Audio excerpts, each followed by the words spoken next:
नमस्कार साथियों, कैसे हैं? आशा करते हैं आप लोग अच्छे होंगे। मयूर पटेल और रवि के मास्टर लर्निंग में आप सभी का स्वागत करते हैं। आशा करते हैं आप लोग अच्छे होंगे, स्वस्थ होंगे और माता रानी की कृपा सबके ऊपर बनी रहे।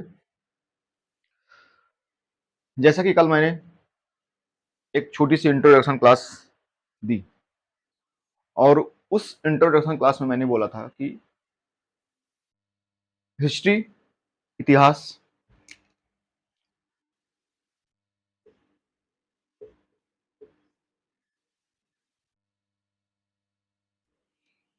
इतिहास में है यूरोपियों का आगमन।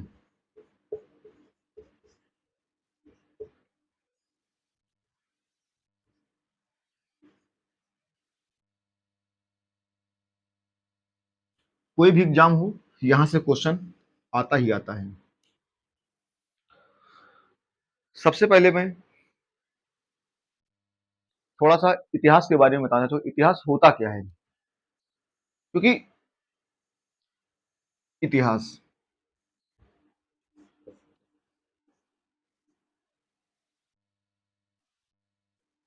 ई धनती धन हास। इतिहास इतिहास जो होता है वो तीन शब्दों से मिलकर बना होता है। इतिहास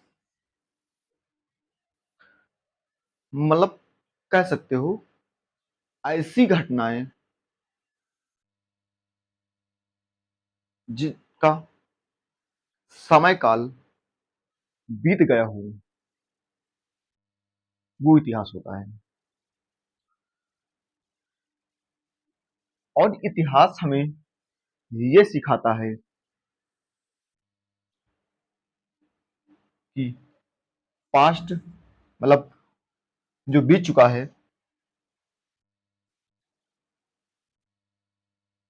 जो जो अपना पास्ट, वर्तमान, प्रेजेंट से लेकर फ्यूचर, ये चीजें सीखने मिलती हैं। जो हमारा पास्ट था, और पास्ट क्या था? यही जो पास्ट है वही इतिहास है। क्लियर? इस इतिहास से हम क्या सीख सकते हैं जो प्रेजेंट में और फ्यूचर में हम वैसी गलतियां ना करें जो इतिहास में गलतियां हो चुकी हैं। और गलतियां नहीं, इतिहास से बहुत सारी ऐसी चीजें हैं जो हमें सीखने को मिलती हैं। इतिहास हमें सिखाता है, इतिहास हमें बताता है कि आज के भारत और प्राचीन काल के भारत में क्या अंतर है। वहां की जो सभ्यताएं थी और आज की सभ्यताएं में क्या अंतर है, कितना परिवर्तन हुआ है। ये सब बातें इतिहास में जब हम पन्ना पलटते हैं तो वहां पर पढ़ने को मिलती हैं, वहां पर देखने को मिलती हैं। बहुत सारी हैं, किताबें हैं। अब जैसे बात करते हैं रामायण, महाभारत, अन्य ऐसी ढेरों, ये तो पौराणिक पौराणिक हैं, और ऐसी ढेरों ढेर किताबें हैं। अभी हाल ही में एक विषय चल रहा है, राणा सांगा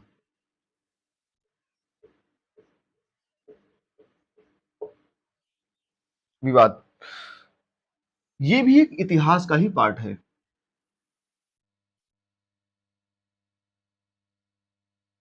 और भविष्य, और ये प्रेजेंट टाइम में वर्तमान में सुर्खियों में है। और सुर्खियों में होने की वजह सबको पता है कि इसकी वजह क्या है, कि एक सपा सांसद सांसद जी हैं, सांसद हैं, उनके द्वारा की गई एक राजनीतिक टिप्पणी। भारत के एक महान शख्स जिसने बाबर से युद्ध किए, 80 घाव इनके शरीर पर थे, फिर भी लड़ते रहे। और उस पर टिप्पणी करना वर्तमान की घटना है। ये हमारे महापुरुष हैं। हमारी लोगों की नैतिक जिम्मेदारी है कि अपने इतिहास को हम अपने इतिहास में दर्ज उन सभी नामों को जिसने भी हिंदुस्तान के लिए, भारत के लिए अपने प्राणों की बलि दी है, उनका हम सम्मान करें।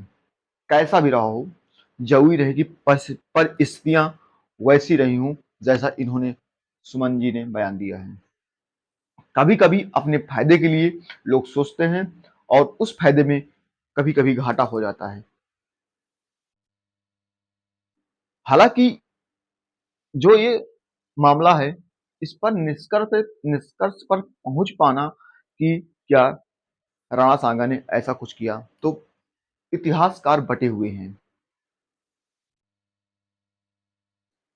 किसी भी कंक्लूजन पर निकल पाना, किसी भी निष्कर्ष पर निकल पाना और ये कह पाना कि नहीं ऐसा था, तो बड़ा मुश्किल है। इसलिए ये जो इतिहास है, कुछ ऐसी चीजें होती हैं जिसे छेड़ा ना जाए, अन्यथा वह मनुष्यता, भाई भाई बंधुत्व का खतरा बढ़ जाता है। और ये वही वर्तमान में देखने को मिल रहा है। जो जो घटनाएं पास्ट में हो चुकी हैं, ठीक है, उसको वर्तमान में बोलकर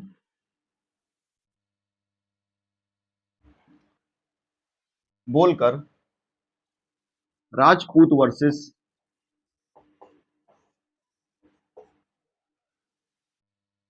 दलित का एंगल दे दिया गया।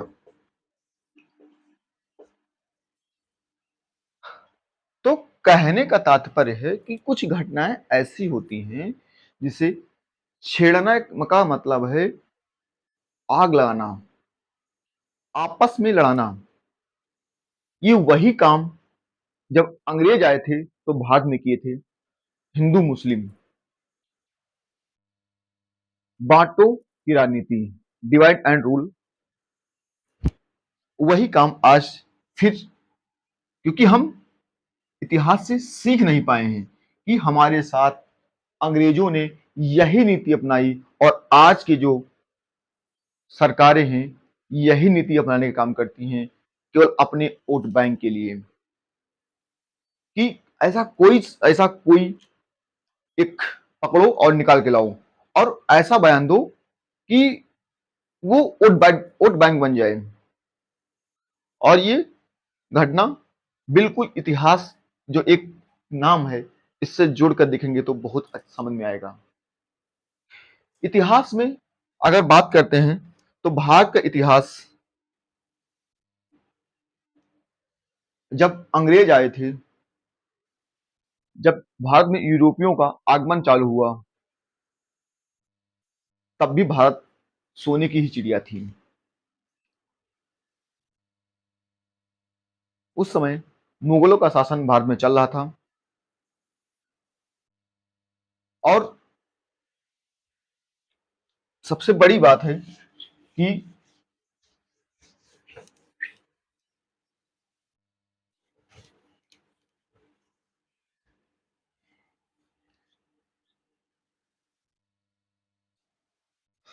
इतिहास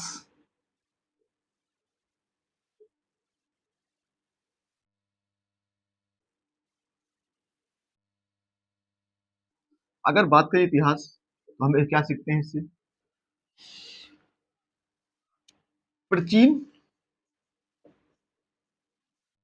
जो भारत था, उसकी जो कल्चर थे, मतलब रीति रिवाज,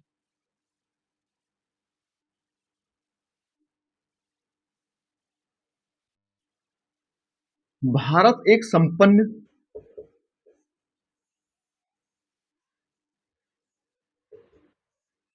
राष्ट्र था।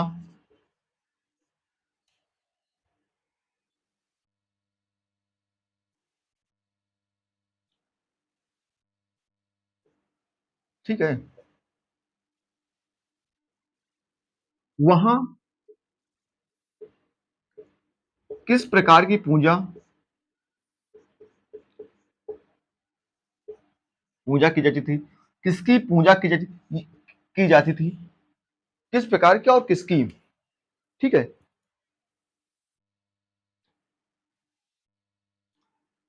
कौन कौन से ग्रंथ हैं, जैसे बात करते हैं रामायण हो गया, अगर पौराणिक कथा हम बात करते हैं, महाभारत हो गया,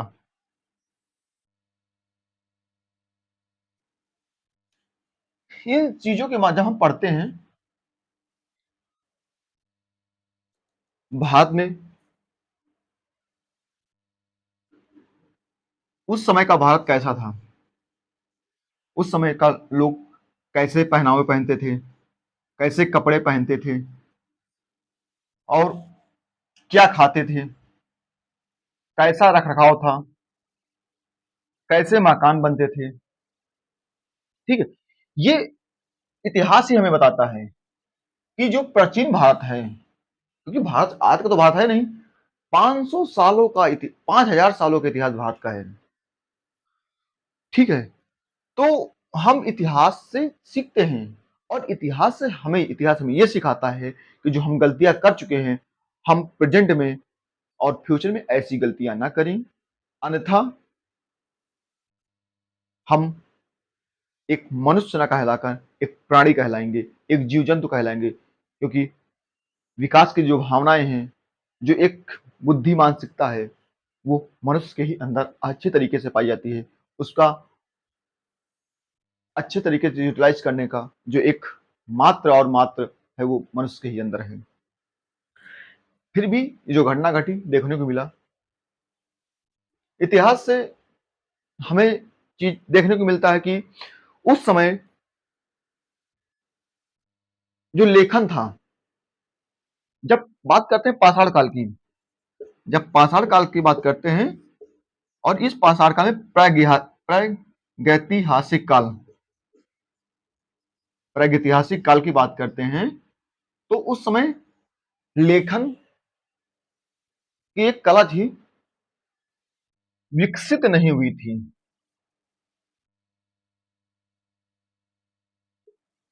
किंतु उस समय जो पाषाण काल की बात करते हैं, और इसमें प्रागैतिहासिक काल, इसमें भी जो लेखन की कला थी विकसित नहीं की थी, और जो थी उसे पढ़ पाना मुश्किल था। आज भी पढ़ पाना मुश्किल है। जेम्स प्रिंसेस नामक एक व्यक्ति हुए हैं जो सबसे पहले पढ़ने का प्रयास किया है। तो हमें इतिहास से ये भी पता चलता है कि उस समय जब था तो लोग क्या खाते थे, शिकार करके खाते थे, उनका भोजन क्या था, और वहां से चालू हुआ भारत का धीरे धीरे विकास, पाषाण काल से लेकर। तब लोग गुफाओं में रहते थे, क्योप्स रहते रहते थे, जंगलों में रहते थे,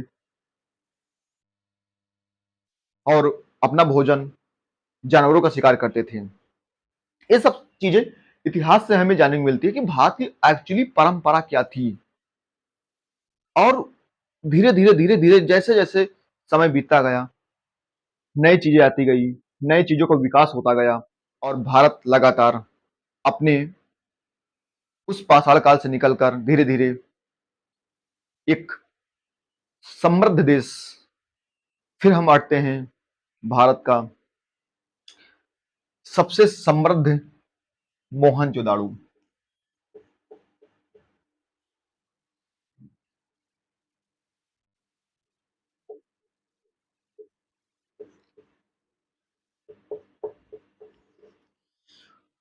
और उस प्रेजेंट है, उस समय की बात करते हैं तो मेसोपोटामिया की सभ्यता सबसे समृद्ध सभ्यता मानी जाती थी। जो मेसोपोटामिया की सभ्यता थी सबसे समृद्ध मानी जाती थी। उस समय का व्यापार, उस समय का भारत एक समृद्ध भारत था। जब हम मोहनजोदाड़ो की बात करते हैं तो यहीं से जो आज के स्विमिंग पूल टाइप के मिलते हैं, ठीक है, उस समय वहां पर स्विमिंग पूल मिला था एक प्रकार से एक।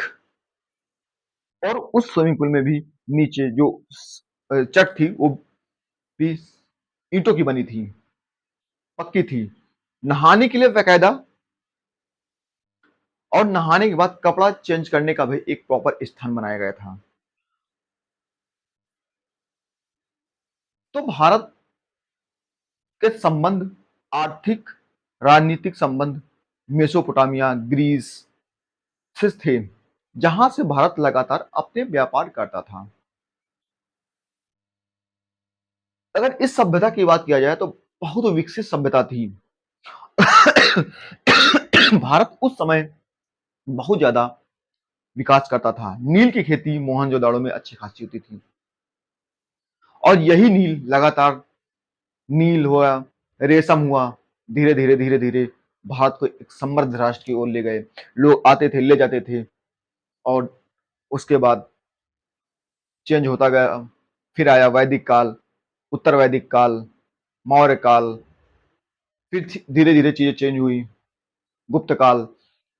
भारत अपने इतिहास को, अपने एक समृद्ध इतिहास को लगातार बढ़ाता रहा। फिर मुल्क, फिर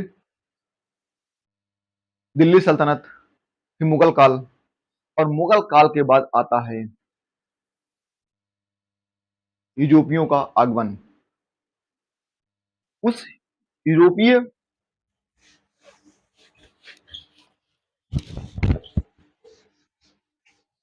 बात करते हैं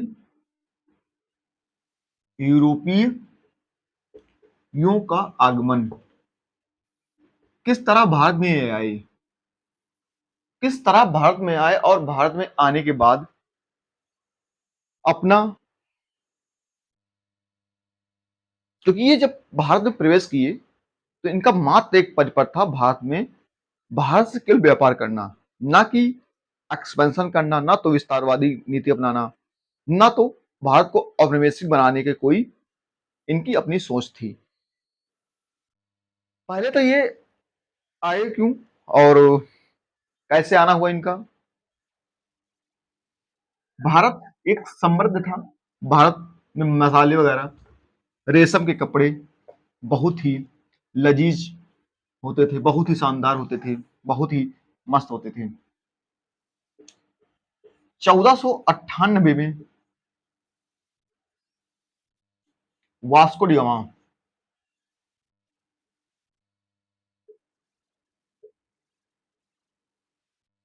भारत पहुंचता है। ठीक है, पश्चिमी तट पर। और ये कौन था? 1498 अफ्रीका के, क्योंकि अगर देखा जाए तो, अगर मान लिया जाए तो ये भारत के नक्शे का ही अफ्रीका है, ये अफ्रीका है, और ये भारत है, मानो यहां पर ये भारत है। क्लियर? तो यहाँ के रास्ते होते हुए जो ये अफ्रीका का भाग था, ये था Cape of Good Hope. Cape of Good Hope. यहां होते होते भारत के, ठीक है, यहां से आना चालू करते, दक्षिण अफ्रीका के ये केप ऑफ गुड होप, यहां से होते हुए भारत के पश्चिमी तट पर पहुंचे। कौन? पुर्तगाली। और सबसे पहले अगर भारत पूछा जाए कौन आया, तो पुर्तगाली का जो भारत का जो नाविक यात्री था वास्को डी गामा, सबसे पहले भारत पहुंचा 1498, मई 1498।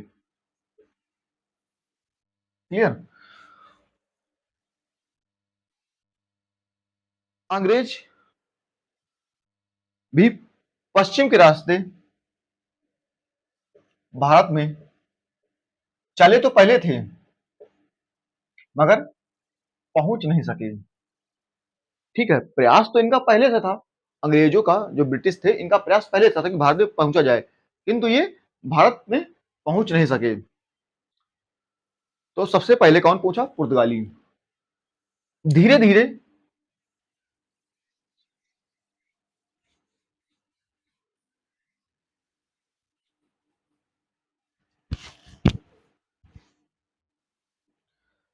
तो वास्को डी गामा बात करते हैं केप ऑफ गुड होते हुए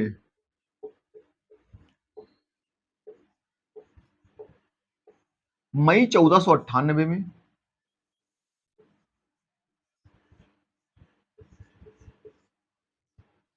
पश्चिम तट पर पहुंचे, भारत के पश्चिम तट पर पहुंचे। उसके बाद अंग्रेज भी आ चुके थे, मगर चले पहले थे, आना बाद में हुआ। इसके बाद डच आए और फिर आए फ्रांसीसी, और जितने भी लोग आए सभी का एक ही मकसद था, भारत से व्यापार करना, भारत के मसाले, और इन मसालों में,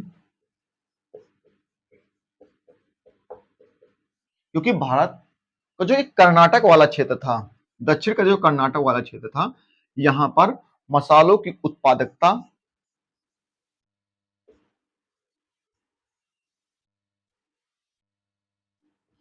अच्छी खासी थी। इस मामले में भारत रिच था। रेशम के बने हुए कपड़े, रेशम का बना हुआ धागा यहां से ले जाते अंग्रेज और अपने बाजार में यहां से सस्ते दामों में ले जाते और अपने बाजार में महंगे दामों पर बेचते थे।